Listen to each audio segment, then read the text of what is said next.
Hi friends, welcome back to part 2 of Tunisian Entrelac. Please tell me you're here by clicking the like button to indicate your attendance. So I went ahead and made another new little swatch out of the pink because that was the first row that is made. And I'm going to pick up the magenta to work this next row. So I've shortened my swatch a little bit so it'll be quicker for us. And I've got my regular crochet hook, not a Tunisian hook, and I've got my yarn.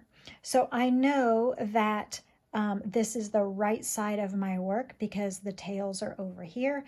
If the tails were over here, it would be incorrect for me as a right-hander. So I know that over here is where it is at. Okay, so we have along the side 6 rows. 1, 2, 3, 4, 5, 6. It is in that 6th row where we are going to join the new yarn. You can just pull up a loop with that new yarn, even without a slip knot on the hook. It is okay. So now we will begin working down, picking up stitches right here and working this way, grabbing these stitches on the adjacent square as we go. So we are working a full square now, not a triangle. So we will Tunisian simple stitch in each of the Tunisian simple stitches of the previous row of the triangle until we have 6 on the hook. Okay, so we have 1, 2, 3, 4, 5, 6, and we're going to add the 7th one, which is the first one of the next block. Okay, so just like we started making blocks, if you pretended this was our foundation chain and we just grabbed the next available unused chain, we're just doing that with the next available unused stitch. Yarn over and pull through 2 loops on the hook once, twice, 3 times, 4 times, 5 times, 6 times.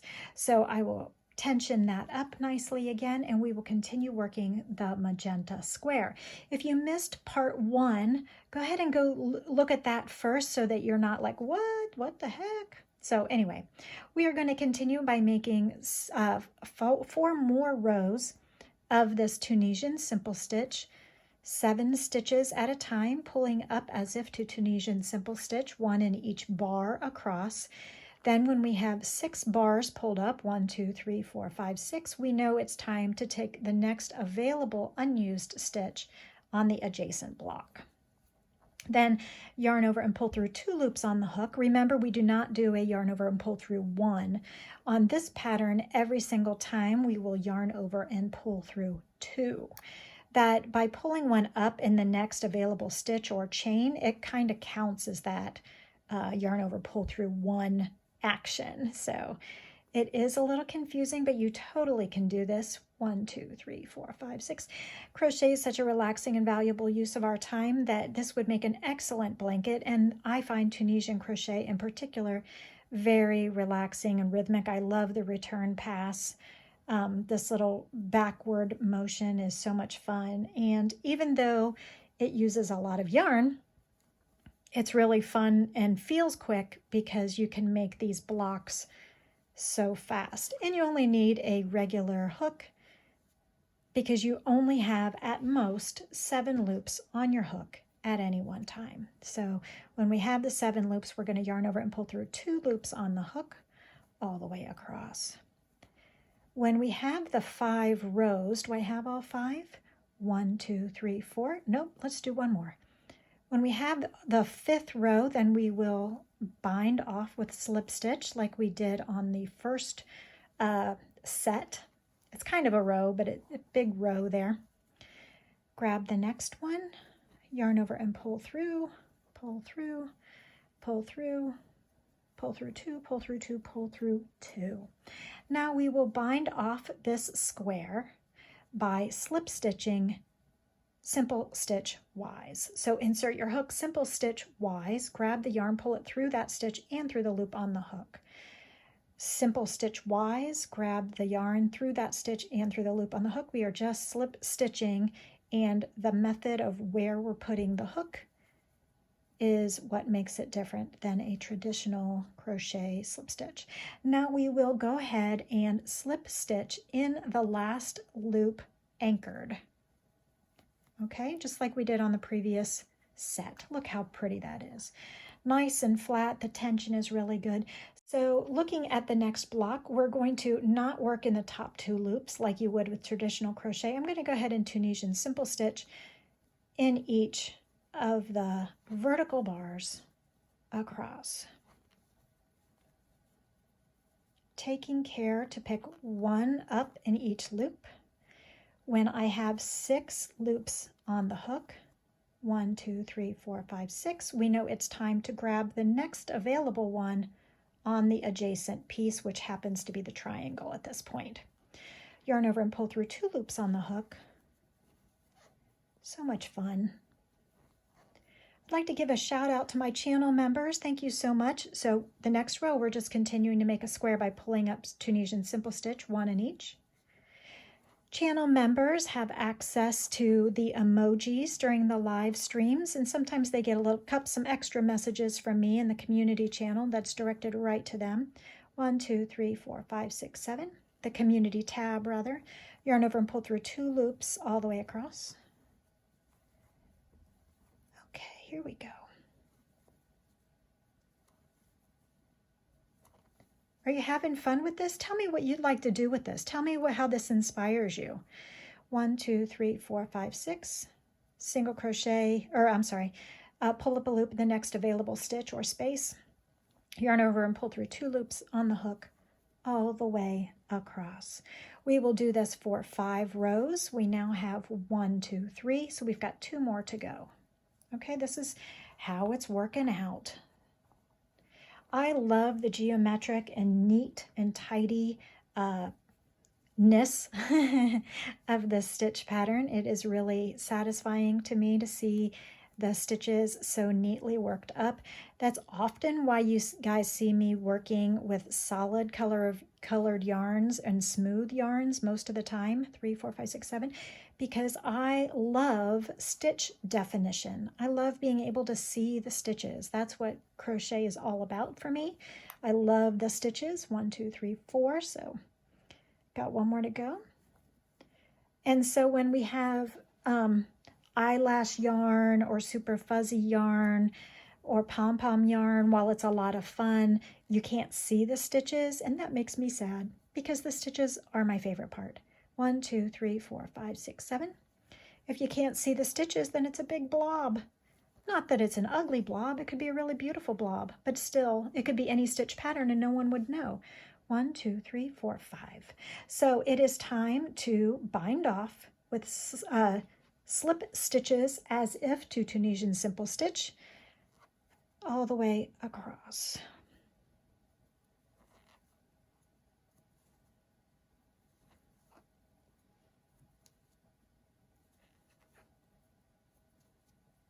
What's your favorite part of crochet?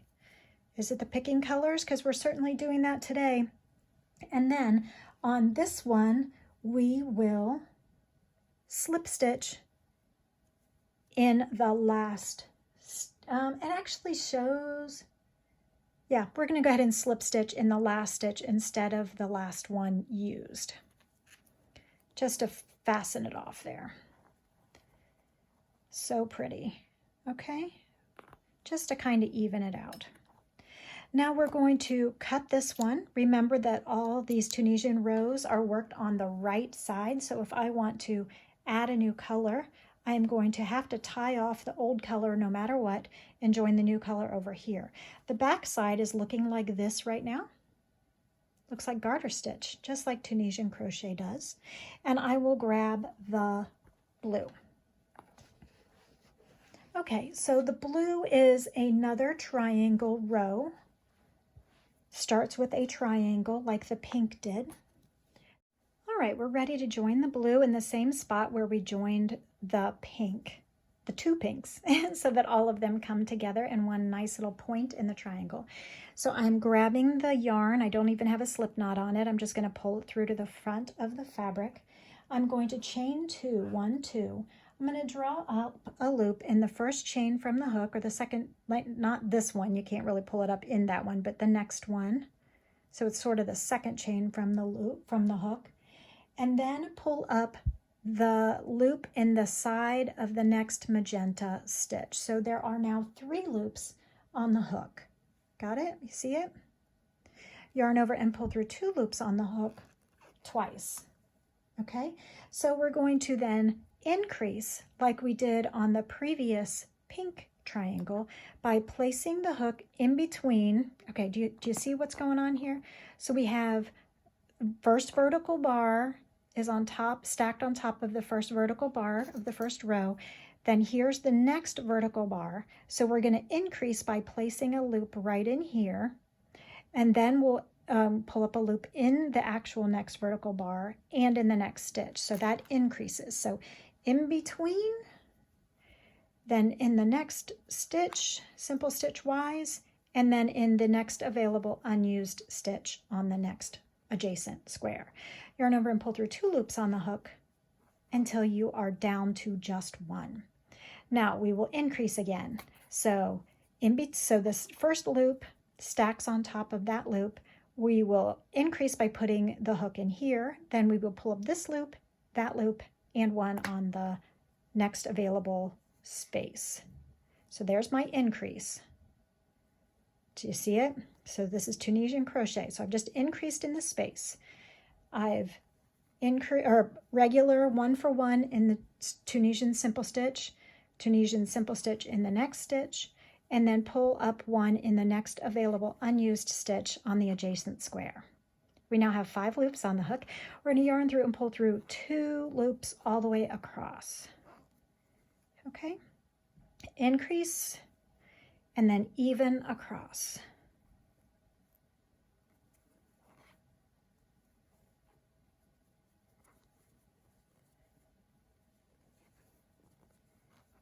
And yarn over and pull through 2 all the way across.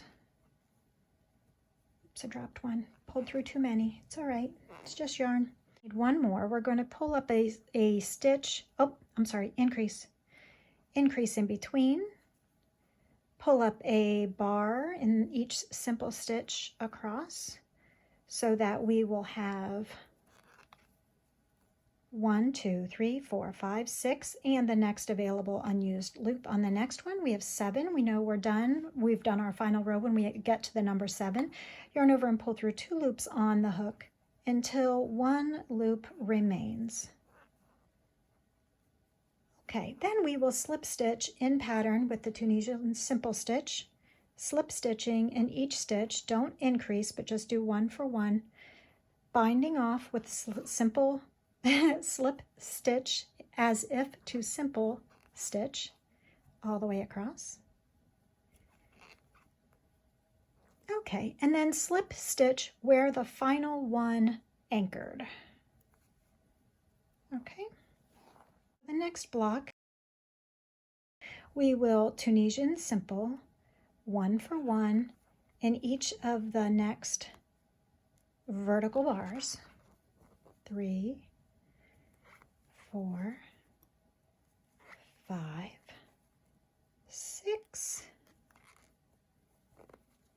1, 2, 3, 4, 5, 6, and in the next vertical or next available unused space on the next adjacent square, yarn over and pull through 2 loops on the hook all the way across.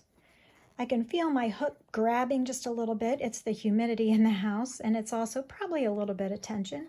So crochet is supposed to be a relaxing and valuable use of our time. It's definitely valuable. It can be relaxing, but if you find you're choking up too hard on the hook, 1, 2, 3, 4, 5, 6, it's a good reminder to take a deep breath and relax your grip. Make sure your gauge hasn't gotten too tight. If it's not relaxing, it might be time for a break. Okay, so we're going to keep going with this row, pulling up simple stitch 1 for 1 because we're making a square until we have 6 loops pulled up. 1, 2, 3, 4, 5, 6. Then we know it's time to get the next available unused stitch. Yarn over and pull through 2. I pulled through too many. Back it up. Okay, we have 1, 2, 3 rows made on this little square. So it's time to do some more. 1, 2, we will end up doing 5 rows for the square.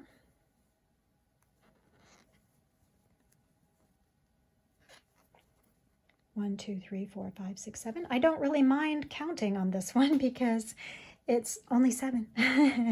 So it's not too much of a burden to count for this pattern. Okay, let's do another. And I want to get it right. That's a lot of stitching to pull back if you get it wrong, isn't it, on this one? And there's some fudging you can do, but when it's very geometric like this, I want to make it as precise as possible. Yarn over and pull through 2 loops on the hook. I now have 1, 2, 3, 4, 5. So we are done with this square. It's time to bind off the square by slip stitching across. And then we get to do another triangle to make the edge like a bookend. And then don't forget to slip stitch in that stitch where it anchored on the last piece. The end triangle, we're going to draw up a loop in each of the remaining 6 stitches. 1, 2, 3, 4, 5, 6. We will Tunisian simple. 1, 2, 3. Do you like to increase or decrease more? I think decreasing is kind of more fun. It goes down by the total each time.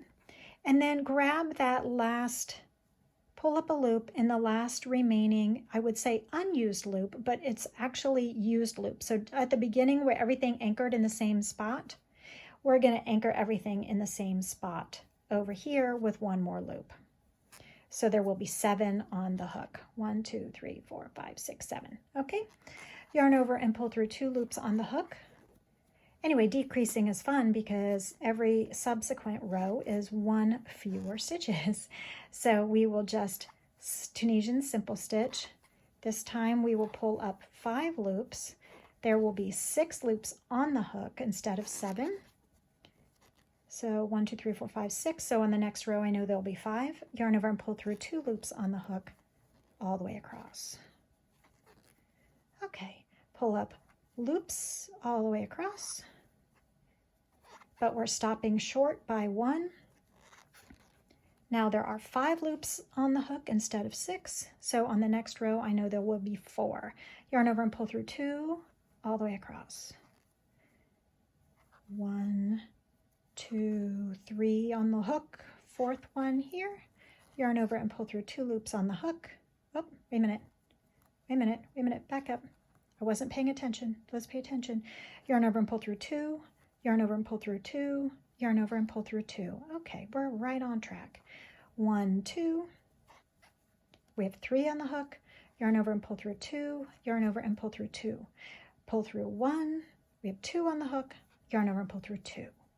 Okay, so we did that final row. So these 2 sections, the magenta and the blue, will be repeated for the length of our project. This would be a great scarf also, but it's going to be different on the back. It's not reversible. And in the next video, we will talk about binding off or fastening off to make smooth edges with the bookends of the blues on either end of our work. So click up here for part 3.